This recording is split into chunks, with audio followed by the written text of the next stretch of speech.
Comienza La Aventura de la Fe, dirigido por Mireia García.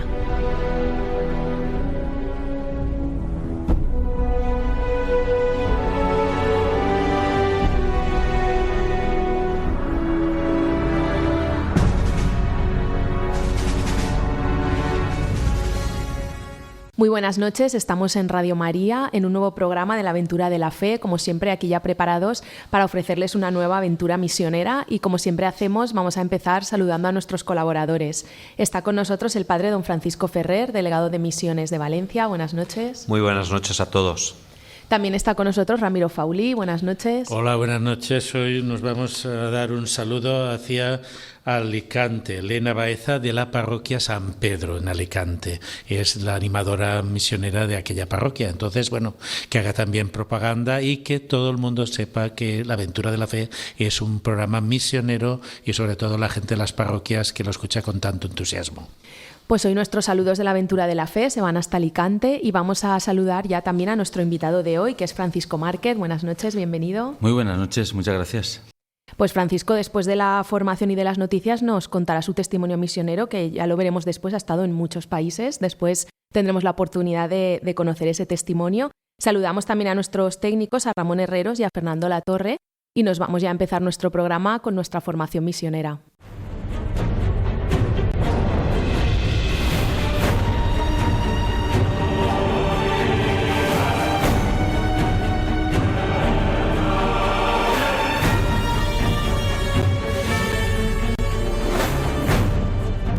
El padre don Francisco Ferrer nos trae la formación misionera.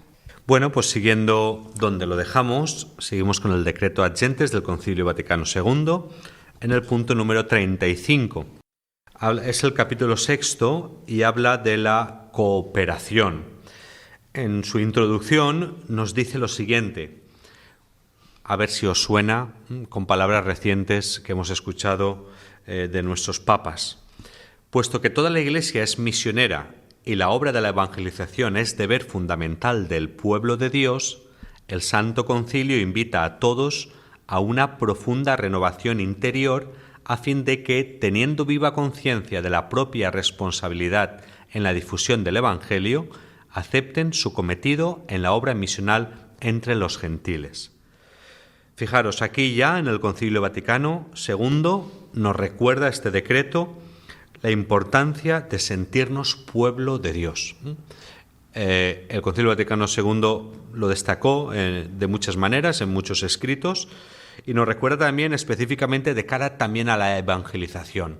Por eso el Concilio Vaticano II da un fuerte impulso a todos los laicos en todos los ámbitos de responsabilidad posibles. Hoy seguimos, en los tiempos actuales, la Iglesia está insistiendo la importancia de los laicos, la importancia de la sinodalidad.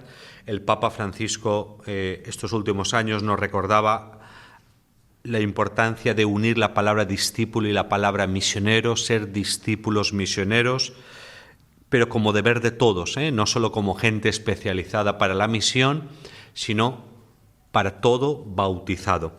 Por eso, de alguna forma, este decreto es muy actual, sigue siendo muy actual. En nuestro tiempo, en nuestra Iglesia Católica, en nuestro mundo. De hecho, el Papa Francisco lo recordaba el 28 de noviembre del año 22, se lo decía al Pontificio Colegio Pío Latinoamericano, les decía la importancia de ser discípulos misioneros. Discípulos en el sentido de renovar continuamente nuestro encuentro con Jesús, de tal manera que Jesús tenga una voz activa en nuestras decisiones. Eso significa ser discípulo. Y como bautizado, si no vivimos esto, pues nos falla lo esencial. Necesitamos todos, renovar esa experiencia y cuidarla continuamente. Y en segundo lugar, esa experiencia, si es real, nos llevará a ser misioneros, o sea, a salir de nosotros, a movernos, a llevar la alegría del Evangelio a los demás, o sea, a compartirlos, a no quedarnos simplemente como gente pasiva, viviendo una fe pasiva, sino una fe muy activa que sepa realmente llegar a todos. Bien, pues vamos a estar siguiendo aún, reflexionando sobre el decreto ad gentes, que como vemos evidentemente sigue siendo muy actual. Pues hasta aquí nuestra formación misionera de hoy. Nos vamos a ir a conocer las noticias.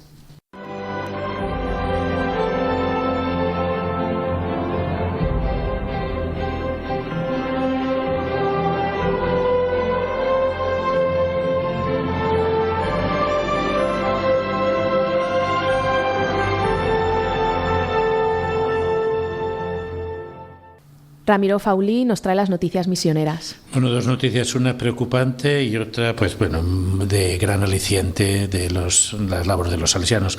La preocupante es el aumento de ataques anticristianos en India. Según lo informó el Foro Cristiano Unido, que publicó recientemente un documento en Nueva Delhi, un informe donde recoge los ataques anticristianos que han aumentado en un 500% en los últimos 10 años. Se ha pasado de 139 casos en el 2014 a 834 ataques en el 2024, sumando un total de 4.595 casos en una década. Así, el 77% de estos casos se produjeron en 5 estados de la India, que es donde hay una gran minoría de cristianos.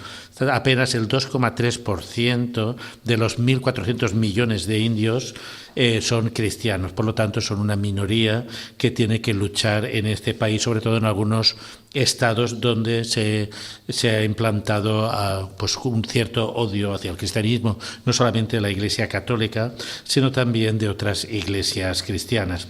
Así pues, la agencia católica Ucanews nos dice que los líderes cristianos de la India han expresado en este foro una gran preocupación por el aumento de las cifras de los ataques que se están produciendo últimamente a las iglesias y a las personas entre el 2014 y el 2024.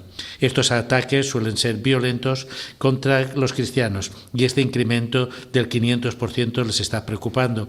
Así, el portavoz del foro dijo que estos ataques están subiendo cada vez más y están afectando no solamente a personas individuales, sino cada vez se producen más a familias completas e incluso a comunidades, de tal manera que en algunos sitios sienten como una gran persecución de otras comunidades hacia los cristianos.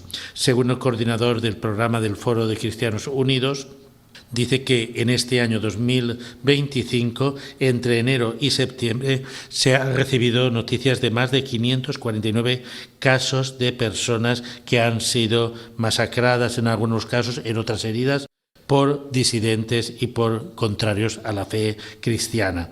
Y las iglesias cristianas, tanto católicas como de otras confesiones, están tratando de hacer presión al gobierno porque hay una dejadez y una falta de implicarse las instituciones de seguridad, porque de los 549 casos que tienen registrados de ataque a cristianos, solamente 39 han sido los que han sido acudidos o resueltos por, las fuerzas de seguridad, fuerzas policiales. Así pues, la India está aumentando este ataque a los cristianos y existe una gran proporción en estados de una iglesia perseguida. La otra noticia sí que es mucho más halagüeña y es de que nos informan desde Misiones Salesianas de la labor que están haciendo en África, ¿no? Y cómo cada día más los proyectos que se están desarrollando en África son más esperanzadores. Por ejemplo, nos comunican del acceso a agua potable de 5.000 personas en Togo a través de los proyectos que desarrollan en sus ONGs y en sus propios colegios que recaudan fondos para estos proyectos que buscan mejorar la vida de más de 5.000 personas en poblados aledaños a donde existen las misiones y asisten los alumnos. Otro proyecto que nos informan es el proyecto en Nigeria de atención a población reclusas. Gracias a este proyecto reciben formación los reclusos y les preparan para oficios para que cuando salgan de la cárcel puedan desempeñarse en alguno de los oficios.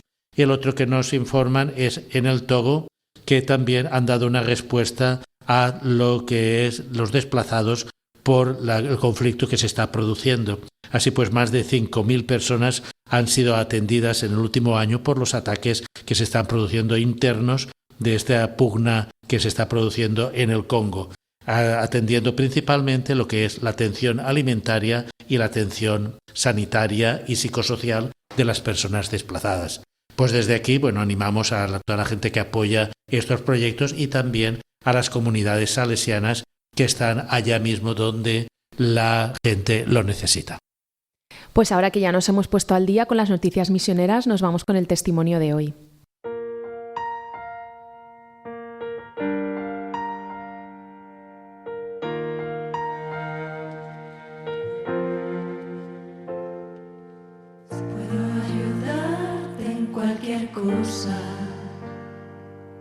Si puedo poner paz donde hay mil guerras sin fin, si puedo iluminar cuando haya sombras,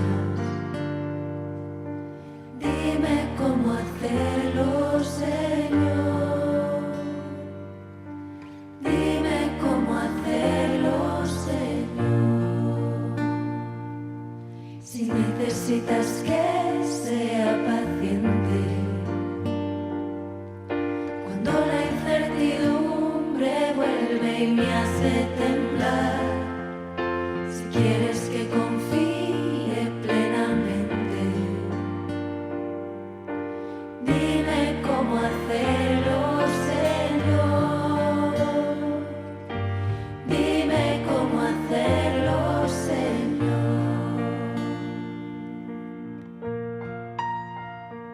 Y es que yo confío en ti porque me das la vida, tú me diste la tuya para vivir la mía. Y es que yo confío en ti porque me das la mano, aun cuando no te he dado yo la mía.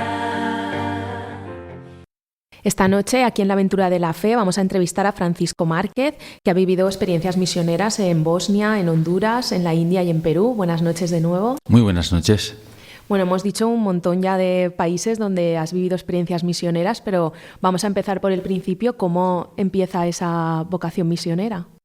Bueno, pues primero la vocación misionera es como cristiano, que estamos llamados a anunciar el Evangelio a todos los lugares, y no solamente en casa, en tu parroquia o en tu región, sino fuera, ¿no? Que parece ser que siempre te llama la atención de ir a un lugar fuera. Y especialmente, pues si quieres cuento lo de Miguel de la Cuadra Salcedo, ¿no? Que me llamó mucho la atención, porque tuve la suerte de, en el bachillerato, pues hacer uno de los viajes, de la reproducción del tercer viaje de Cristóbal Colón, que lo patrocinaba un banco, y pues en ese viaje hicimos vida durante casi 30 y tantos días, casi 40 días, vida en un buque con Miguel de la Cuadra Salcedo, que era un cristiano, un humanista, una gran persona, como muchos conocen, y ahí descubrí pues que la importancia, ¿no?, de encontrarse dos mundos, que España se encontraba con América y América con España, de esa importancia que le daba a salir a otros lados, y que él siempre llevaba con él un misionero que era el Padre Santos, que nos acompañó en ese viaje. Todos los días nos hacía Eucaristía en el buque donde estuviéramos, en Brasil, en Venezuela, en República Dominicana, en Trinidad Santa Tobago, en Cabo Verde, en fin, fue todo ese viaje. Y ahí descubrí un poco la necesidad de, viendo este testimonio cristiano laico, pues de yo también salir por ahí y buscar encontrarme con Dios, con el prójimo, fuera de mi país. ¿Y el primer lugar al que vas a vivir una experiencia misionera es Bosnia? Sí. Ahí fue en el año 98, yo empezaba laboralmente como profesor de religión, y entonces aprovechamos, lo digo porque aprovechamos todas las vacaciones de Semana Santa y de Pascua. Yo colaboraba con Pastoral Universitaria, y nos ofreció entonces, que estaba aquí, el padre Pablo de Juan, legionario de Cristo, que ahora creo que está en Madrid, ya le perdí el contacto con él, pero bueno, una bellísima persona, trabajador, y nos fuimos 9 furgonas de 9 plazas, desde Madrid, desde Valencia, nos juntamos todos en Barcelona, y ahí fuimos en furgonetas, llevando material, llevando comida, llevando una serie de cosas que consideramos que nos pidieron y consideramos que les hacían falta, a Bosnia. Y ahí estuvimos haciendo apoyo, primero animación litúrgica, y luego ayuda pues desde pintar, desde quitar escombros. Bueno, aquello fue ver la situación ya, porque la guerra acabó en el 1995, pero 3 años después todavía había tiros. Recuerdo que estuvimos con los soldados españoles en Sarajevo y en Mostar, y su misión era controlar a los, o sea, ellos decían técnicamente neutralizar a los francotiradores, es decir, reducir a los francotiradores que aparecían por algún edificio. Y bueno, las situaciones y las imágenes eran de fachadas fritas a balazos y a zambombazos.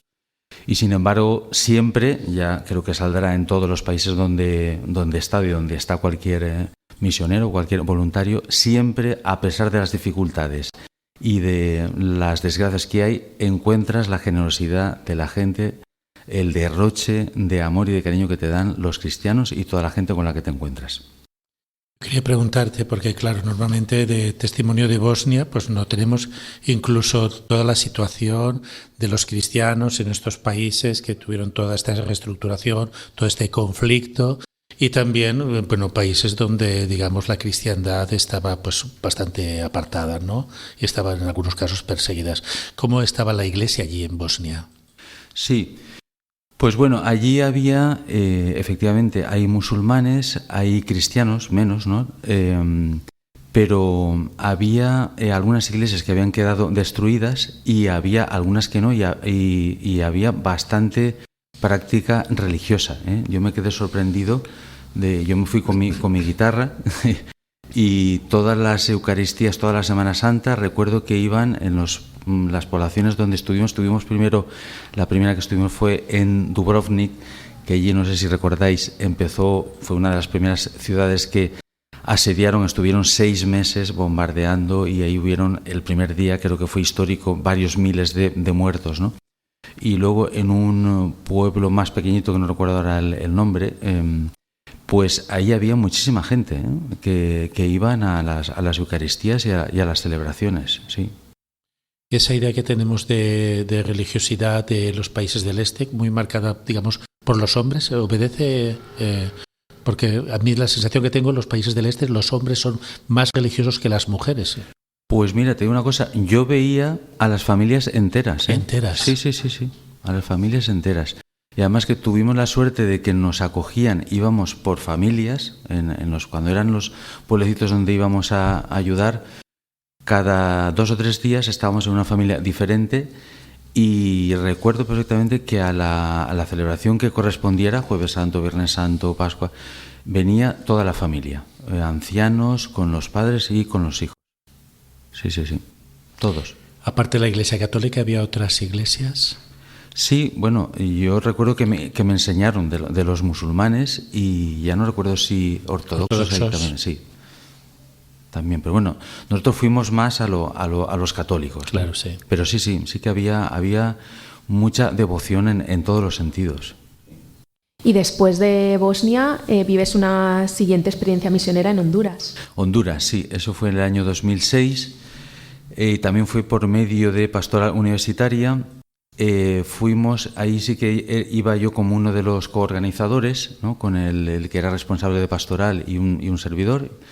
Y fuimos el año que hemos ido allí a hacer un voluntariado, una misión, que hemos sido el grupo más numeroso, y fuimos de Valencia 25 universitarios y gente ya posuniversitaria a Tegucigalpa, ¿no? a Tegus, que se dice cariñosamente, ¿no? Allí, pues fíjate que es una ciudad de entonces, en aquella época, de 1.100.000 personas, y más el área metropolitana, pues 500.000 más. Una ciudad súper poblada, pues muchísima pobreza, barrios marginales que pasan de extrema pobreza a mucha riqueza, como comentaremos en Perú. Y allí fuimos pues al extrarradio, un sacerdote misionero de Granada, que se llama el padre Patricio La Rosa. Sí, muy conocido en los medios misioneros a través de ACOES, que tienen... ACOES, correcto. Sí, fuimos muchos proyectos, principalmente educativos. Eso es. La sociedad, la ONG que, digamos, nos respaldaba o que venía con nosotros era la de ACOES. Y allí ya había hecho dos colegios que enseñaba a varios miles de personas, varios miles de niños, creo que algunos 2 turnos, les daba una comida al día.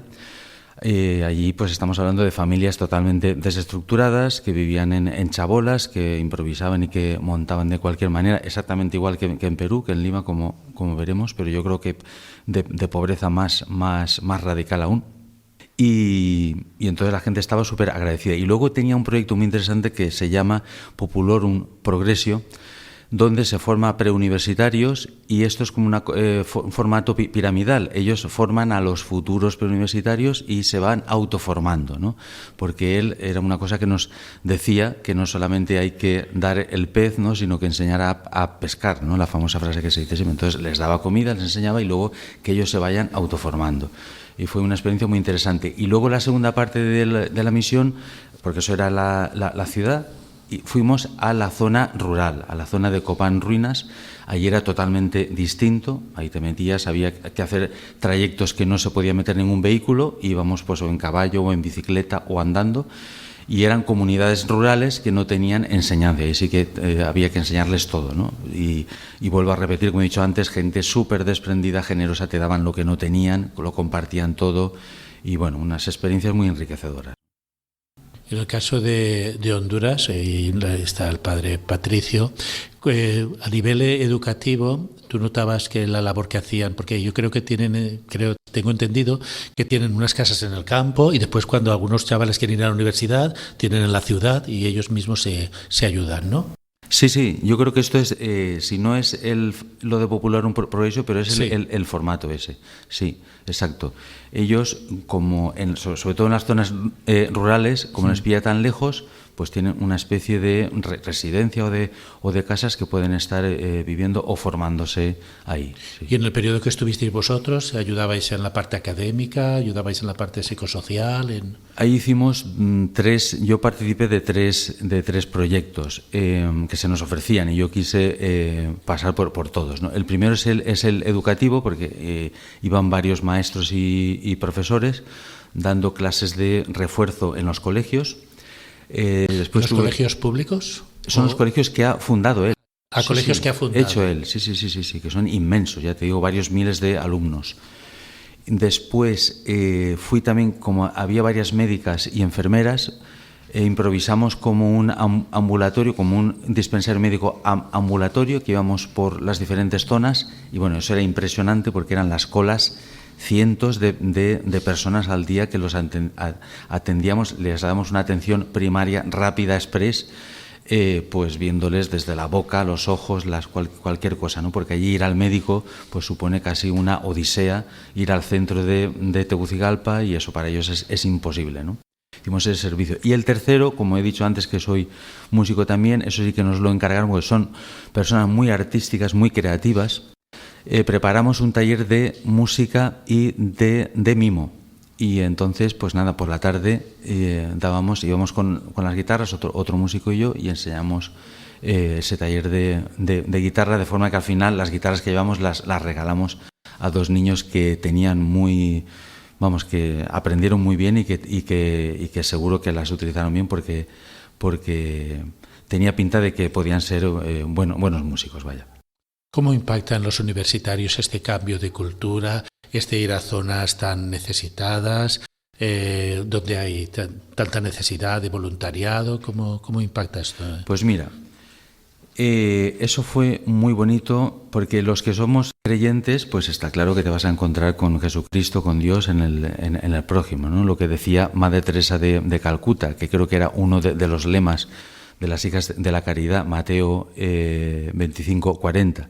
Cuando lo hicisteis con uno de estos mis pequeños, lo hicisteis conmigo, ¿no? Ese es uno de los lemas. Pues nosotros lo tenemos claro que cuando lo hacemos con uno de los humildes, de los sencillos, de los pobres, ahí está Cristo.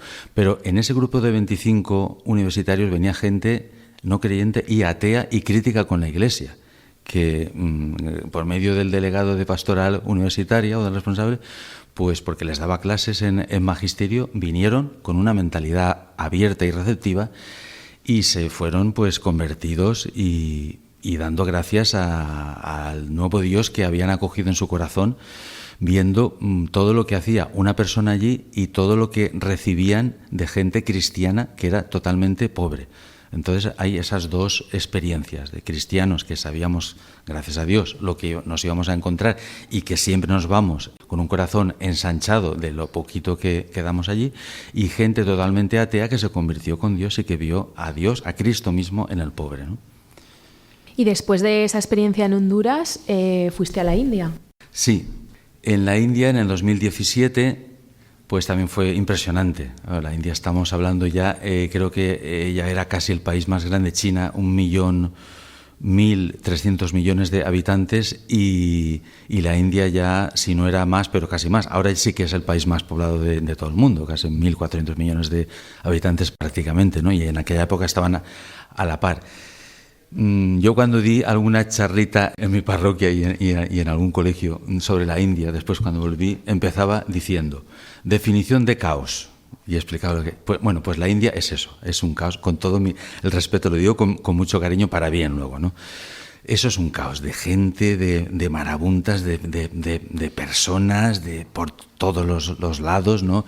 Ibas andando con miles de personas y de repente te veías que había por medio de 1.000 personas un funeral con un muerto encima, que iban a enterrarlo al río Ganges, a hacer el ritual correspondiente, o sea, pero es impresionante, o sea, una maravilla de la gente, también vuelvo a repetir, generosa, abierta, allí pues con el mal inglés que hablábamos algunos, y ellos como hablan un inglés indio o hindú, perdón, pues también digamos que nos entendíamos. La experiencia fue impresionante.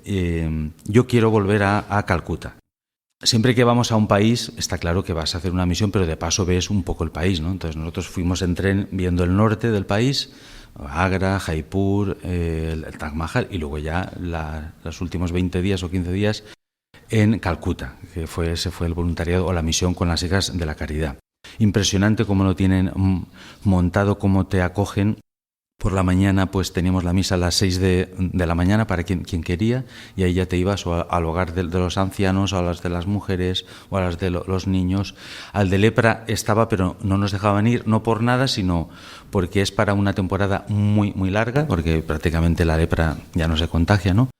Y yo fui al de los ancianos, porque en esa época tenía a mi madre con Alzheimer, y digo, ya que la estoy cuidando a ella, voy a cuidar a ancianos también allá, ¿no?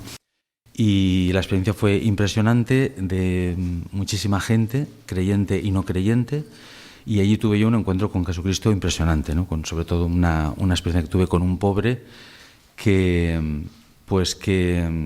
con el que yo pretendía darle rupias y comida y tal, y veía que no se movía.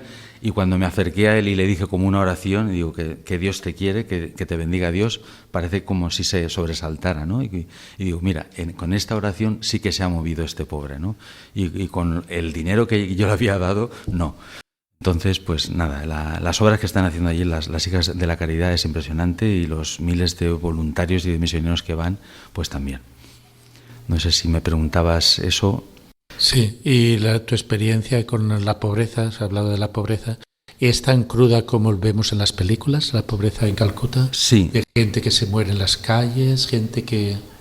Sí, si habéis visto La ciudad de la alegría, inspirada en el libro de Dominique Lapierre, que es impresionante, es así, ¿eh?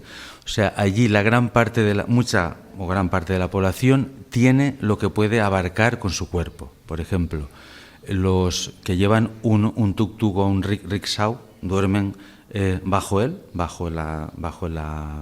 bicicleta esa que tiene dos ruedas.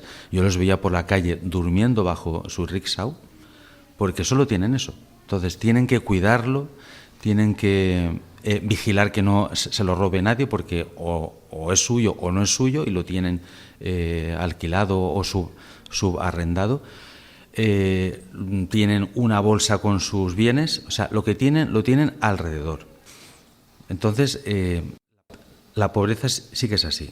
Luego hay gente pues que tiene a lo mejor a una casa, algún piso, pero la inmensa mayoría, muchísimos viven en la calle y tienen lo que tienen. Yo recuerdo que Nosotros cuando fuimos a la India estuvimos experimentando la pobreza día a día. Íbamos con la mochila y donde llegábamos buscábamos un hostal súper pobre para experimentar la pobreza, ¿no? Pero ya la última quincena que estuvimos en Calcuta, pues dijimos, vamos a ir a un lugar un poco más digno, a un hotel más digno, porque allí hay muchísima humedad, la ropa que tú lavabas no se secaba nunca, estabas chorreando todo el día. Y entonces fuimos pues a un hotelito más o menos digno, ¿no? Sin tirar la casa por la ventana. Bueno, pues allí había un señor, a la salida de la habitación había un señor durmiendo en el pasillo a nuestra disposición, que yo dije, yo no quiero tener a un hombre que esté como si fuera un sirviente mío. Y me dijeron, mira, piensa que está aquí contigo, tiene donde dormir, calentito y bajo techo. Si no estuviera aquí con nosotros, estaría en la calle, sucio y de mala manera. Y bueno, pues sí. Si hay que pensar eso, pues entonces sí, está aquí y ya está. Quiero decir que los pobres, muchos tienen lo que tienen a su alrededor y algunos, pues lo que les damos los que llegamos allí. Nos vamos a hacer una pausa y volvemos enseguida para seguir con la entrevista.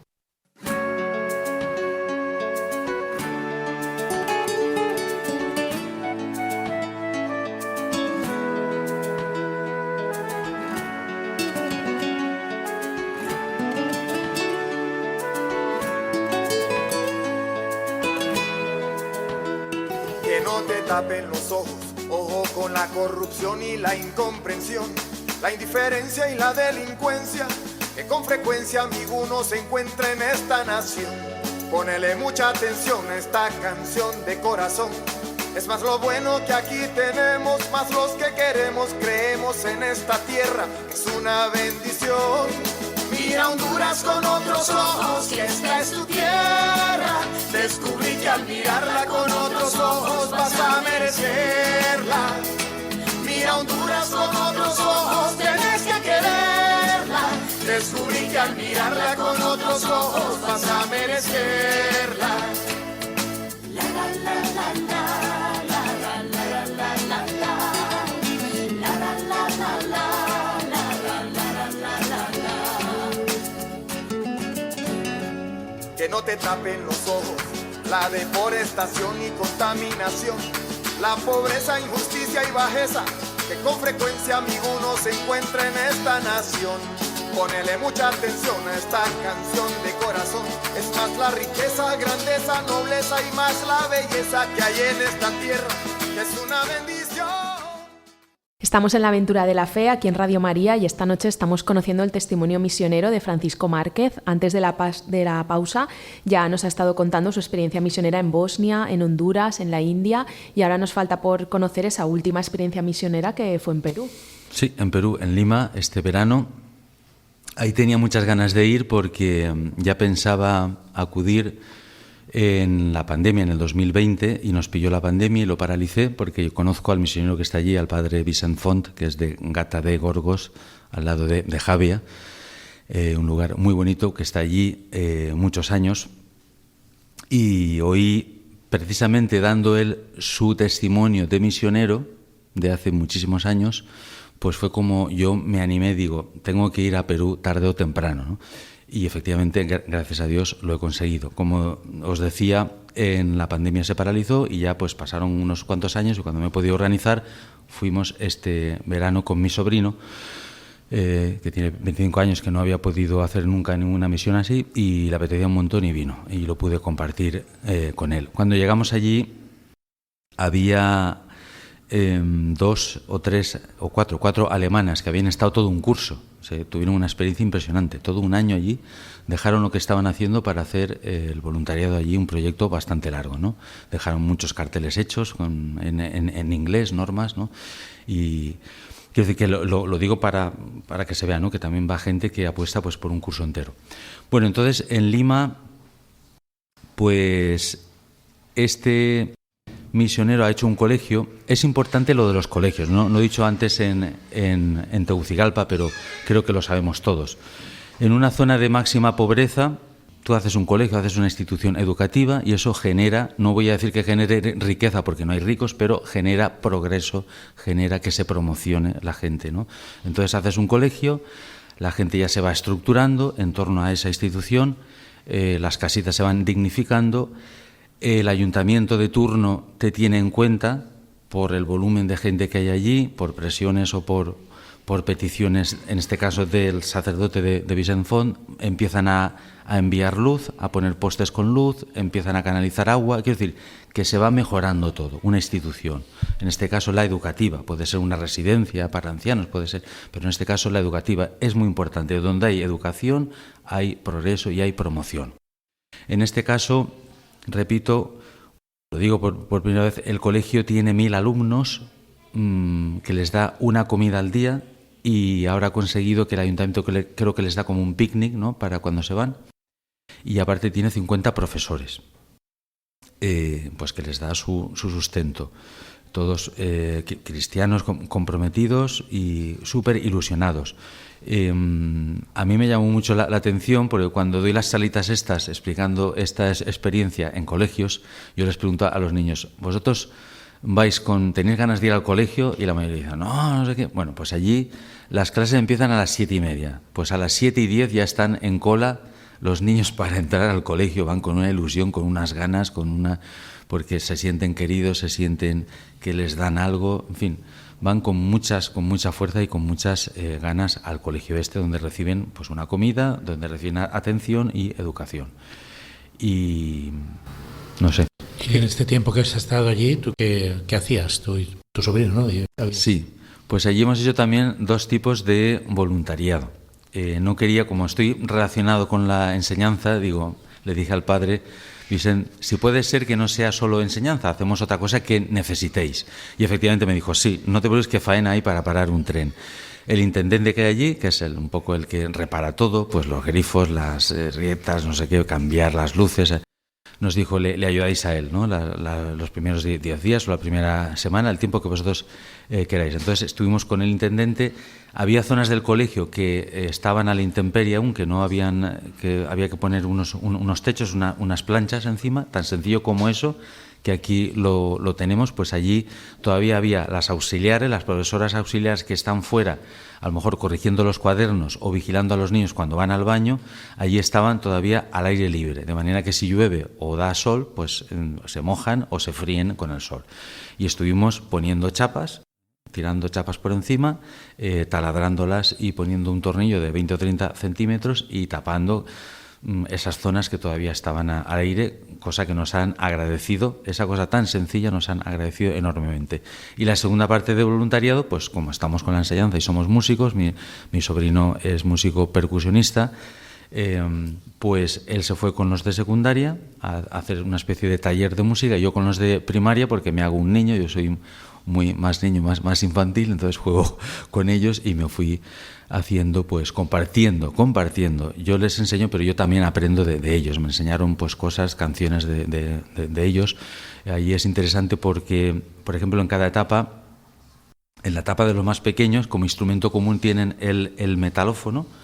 Después aprenden un instrumento autóctono de allí, que es la quena, como la flauta que se sopla por encima, y después la zampoña, que es esto que tiene muchos cilindros que se sopla por encima. Quiero decir que en cada etapa tienen instrumentos o intentan tener instrumentos autóctonos y que van aumentando pues, en dificultad según la edad. Lo digo porque yo les enseñé algo, pero yo aprendí de ellos también, que es una cosa que siempre en las misiones siempre se tiene. Vas a dar, pero al final recibes más de ellos en todos los sentidos. ¿Y tu relación con la gente que allí daba clases, que está colaborando con el padre? Pues mira, ha sido muy buena porque nos comunicamos, hablamos, de hecho, como allí son 7 horas menos, tenemos que hablar los fines de semana, porque claro, entre semana pues yo me levanto a las 5:30 de la mañana, 6 menos cuarto, y claro, no hay manera de cuadrar. Entonces, ha sido tan buena que mantenemos contacto y este sábado pasado hablé con algunos de ellos, con el intendente y el taxista, que allí lo llaman colectivo, que nos llevaba de un sitio a otro, y un profesor también. Pues hicimos una videollamada de 1 hora hablando, contándonos todo, cómo va.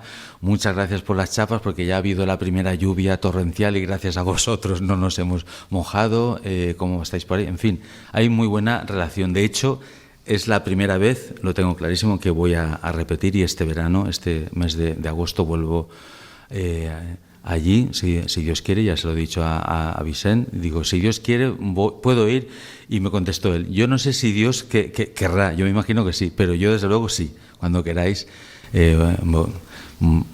volvéis, ¿no? ¿Y cómo te preparas para ese otro reencuentro, ¿no? Porque normalmente el primer encuentro es la expectativa, pero después uno comienza su cabeza a maquinar, ¿no? Yo digo maquinar porque normalmente son cosas distintas de la realidad, ¿no? Pero parece como que la emoción, la experiencia, el impacto, ¿no? Sí, pues mira, al estar en el colegio yo vi dos carencias, ¿no? Que es hacer un baño que estaba un poco incompleto y acabar de cerrar un muro. El colegio, todos los colegios, hay otro colegio de una institución privada cercano allí, tienen un muro hecho alrededor del colegio, cerrando todo el colegio, que no se hace por capricho, sino porque hay perros salvajes que se pueden colar, pueden morder o buscar comida, ¿no? Y hacer destrozos. Entonces, en este colegio falta todavía cerrar un poquito del muro, y hablando con el intendente me dijo, pues esto vale tantos miles de euros y el baño tal. Entonces yo le quiero dar la sorpresa, espero que no escuche este programa, Vicent, antes de que yo le dé esta sorpresa.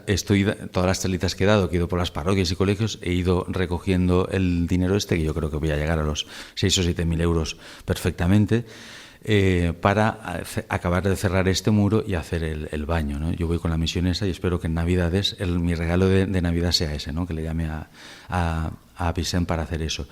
Y si no lo puede hacer él, pues he pensado ya lo que me preguntabas, llevar un amigo de mi sobrino que es albañil, oficial de albañil, y yo de peón y otro peón más, que yo puedo hacer esas cositas. Vamos allí y le compramos el material y le hacemos el baño nuevo.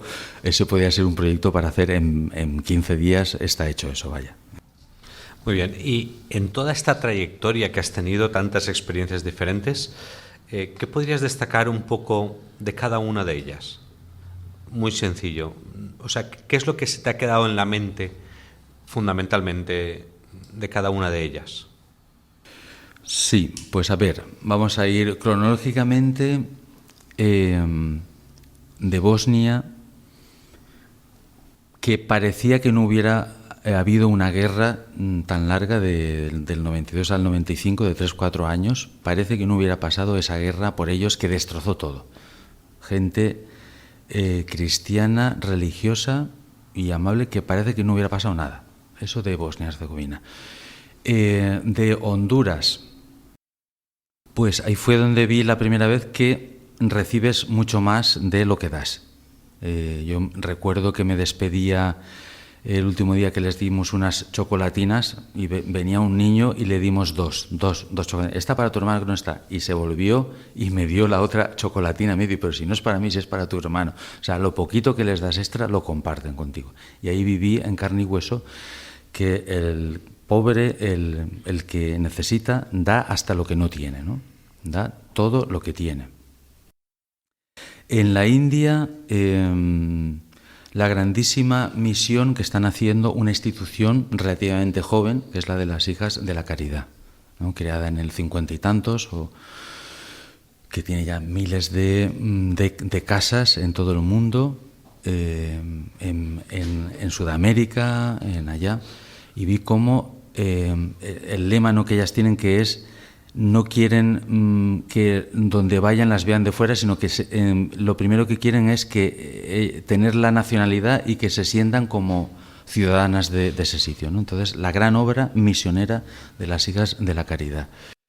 Y en Perú, pues Perú,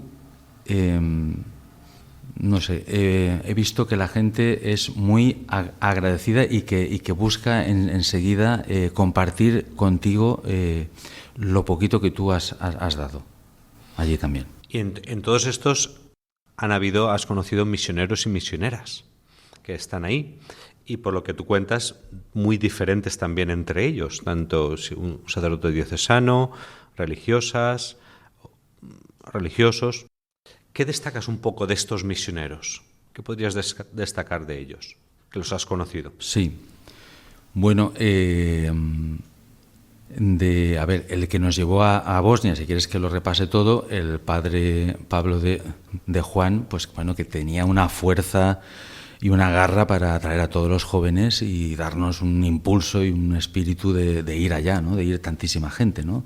Repito, 9 furgonas de 9 plazas, todas llenas para allá, con una ilusión, gente. Yo tenía entonces, recién acabada la carrera, y estaba dando clases ya, pues 24, 25 años, ¿no?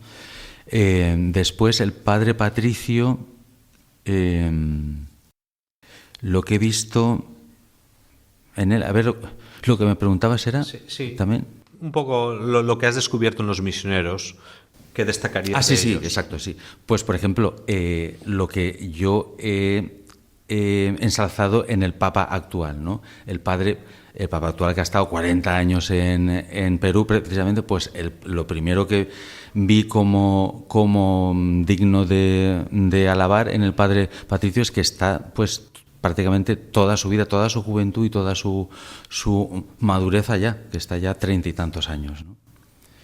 Las hermanas y el padre Vicente. Sí, y las hermanas, pues las hijas de la caridad, que lo trasladen todo en los más pobres, los más humildes, o sea, los súper pobres. O sea, si nosotros siempre vamos a un sitio y vemos pobres y vemos gente que no necesita, pero es que ahí van a los leprosos, a los que no tienen nada, a los que están los más sucios, o sea, lo más indigno que nosotros podamos ver es donde van las hijas de la caridad, ¿no? Y están con ellos, o sea, están ayudándoles, pero se hacen uno más.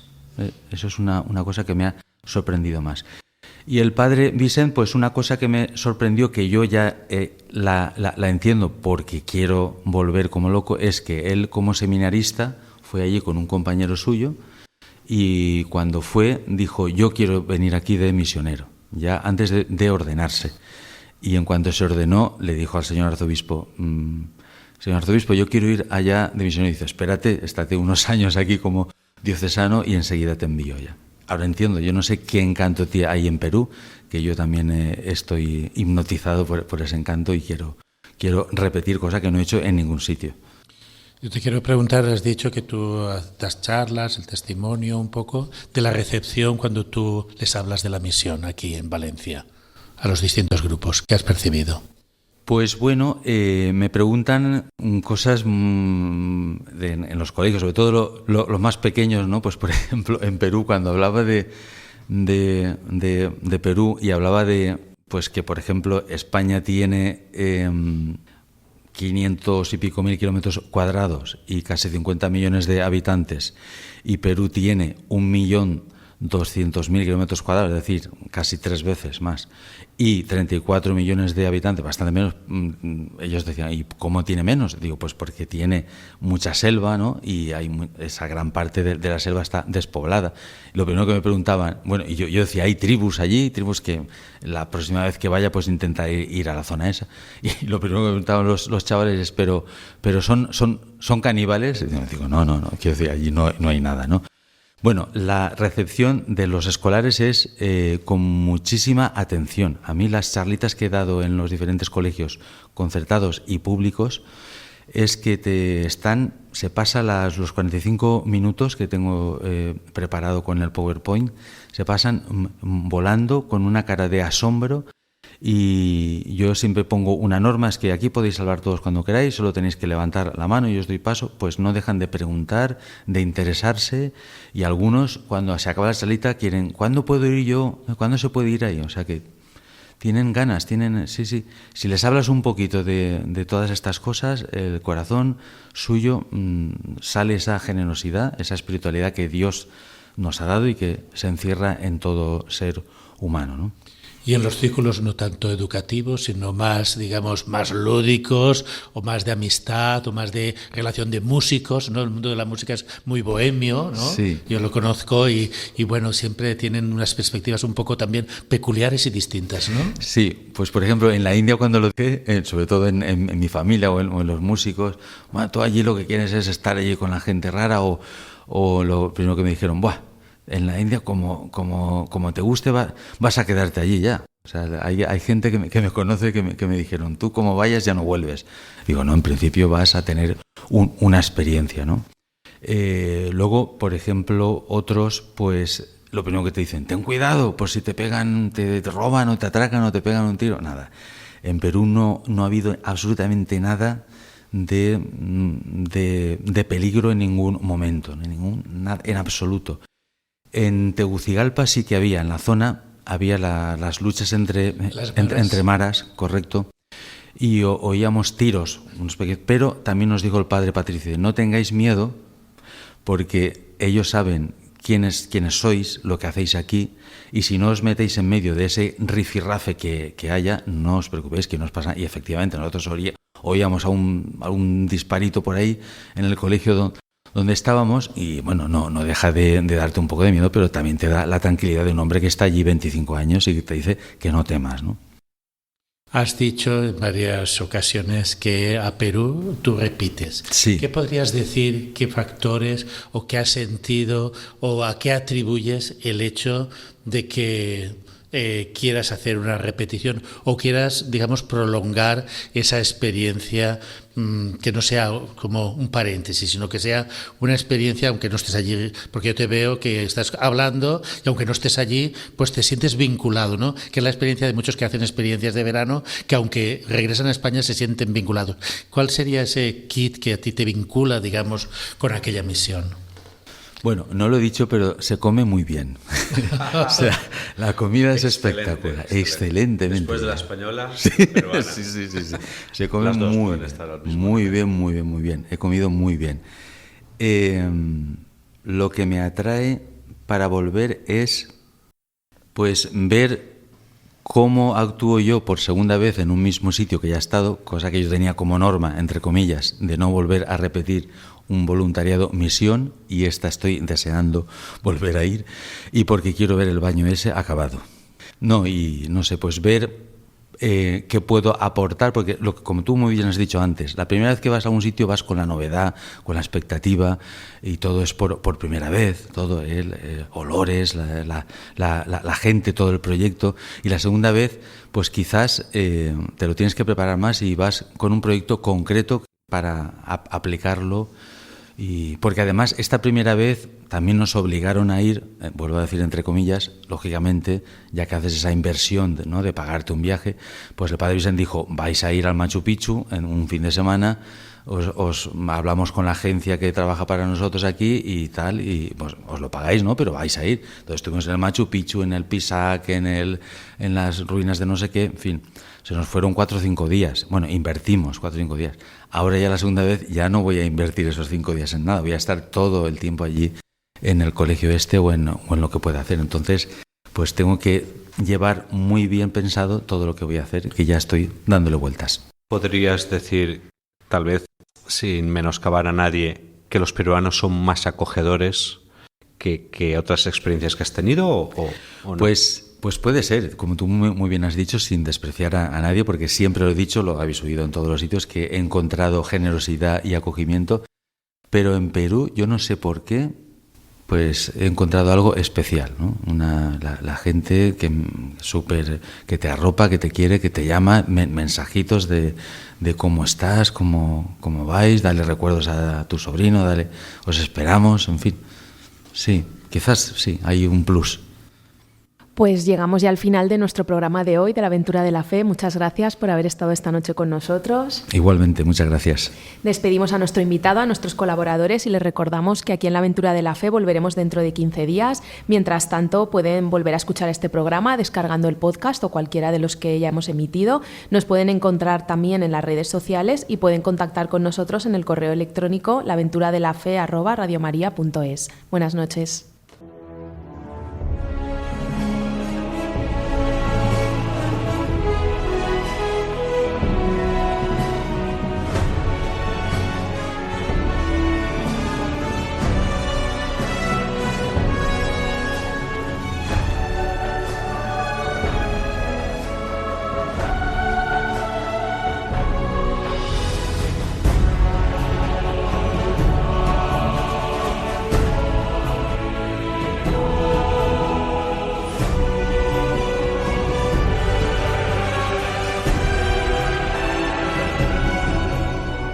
Han escuchado en Radio María La Aventura de la Fe, dirigido por Mireia García.